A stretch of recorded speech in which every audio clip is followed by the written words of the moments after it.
এই তরুণ প্রজন্ম জানতে চায় আপনি 9 লক্ষ কোটি টাকার উপরে যে বাজেট নির্ধারণ করেছেন, 28 লক্ষ কোটি টাকা তো আমার দেশ থেকে বাইরে পাচার হয়ে আছে।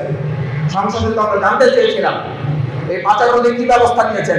জানার আগে সরকার এবং আমরা যারা আছি সবাই মিলে আলোচনার একটা কথা, নাই নাই এবং নাই। আমাদের শ্রদ্ধেয় অন্তর্বর্তীকালীন সরকারের মাননীয় প্রধান উপদেষ্টা 3 এর কথা বলেছিলেন, আর আমরা এখন এই সরকারে বলি এই সরকারের 3 আছে, এটাও 3 সেটা হলো নাই নাই এবং নাই। মাননীয় স্পিকারের কাছে যখন সংসদ সদস্যরা বলেন আমার হাসপাতালটা অসুস্থ, এটাকে একটু সুস্থ করার উদ্যোগ নেবেন মাননীয় স্পিকার, আপনি একটু মন্ত্রী মহোদয়ের দৃষ্টি আকর্ষণ করবেন। স্পিকারের জায়গা থেকে তখন তিনি বলেন আমার এলাকারও একই অবস্থা, আমি তো এটা বলতেও পারি না, আমি এমন জায়গায় আছি আমার তো বলারও সুযোগ নাই, আপনি আমার পক্ষ হয়ে একটু বলে দেন, আপনাকে একদিনই সময় বাড়াই দেন। দিস ইজ সিনারিও, এটাকে আমরা বলে থাকি সর্বাঙ্গে ব্যথা ওষুধ দেবেন কোথায়। মাননীয় বিরোধী দলীয় নেতা তার সংসদীয় বক্তব্যের প্রথম অধিবেশনে কনক্লুশনে যখন বললেন দুটো জায়গায় আমাদেরকে একমত হতে হবে, শিক্ষা এবং স্বাস্থ্যে বাজেটে আমাদের অগ্রাধিকার দিতে হবে। মাননীয় প্রধানমন্ত্রীর বক্তব্য তো আমি সামনে থেকে শুনেছি, সামনাসামনি।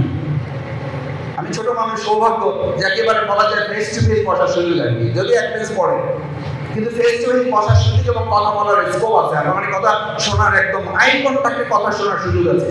আমি তো শুনেছি উনি বলেছেন যে মাননীয় বিরোধী দলীয় নেতা আমির জামাত ডাক্তার শফিকুর রহমান যে শিক্ষা এবং স্বাস্থ্যে অগ্রাধিকারের ব্যাপারে বলেছেন, এটার ব্যাপারে একমত। কিন্তু আমরা তো এখন পর্যন্ত যা প্রস্তাবের আলোচনা দেখছি 9 লক্ষ কোটি টাকার বাজেটের মধ্যে স্বাস্থ্য এবং শিক্ষাকে রাখা হয়েছে 3য় এবং 4র্থ ধাপে। এই তরুণ প্রজন্ম জানতে চায় আপনি 9 লক্ষ কোটি টাকার উপরে যে বাজেট নির্ধারণ করেছেন, 28 লক্ষ কোটি টাকা তো আমার দেশ থেকে বাইরে পাচার হয়ে আছে। সংসদে তো আমরা জানতে চেয়েছিলাম এই পাচার রোধে কি ব্যবস্থা নিয়েছেন। পাচার রোধের ব্যবস্থা নাই, পাচারকারীর সবচেয়ে বড় দোষর এসালম, তাকে ফিরিয়ে নিয়ে এসে এবং তাকে এখন ব্যাংকে বসানোর জন্য সমস্ত প্রক্রিয়ার সাথে এই সরকার জড়িত থাকছে।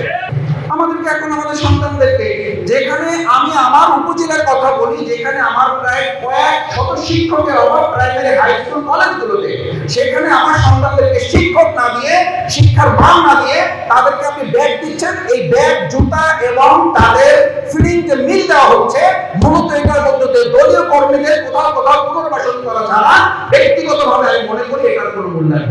ইউএফটি ফার্স্টের সাথে ট্রেড করুন যে কোনো জায়গা থেকে, ক্যাম্পাসে ক্লাসের ফাঁকে, ঢাকার জ্যামে বসে কিংবা ঘরে বসে। ট্রেডিং এখন হাতের মুঠোয়, তাই ট্রেড করুন যখন খুশি, যেখানে খুশি।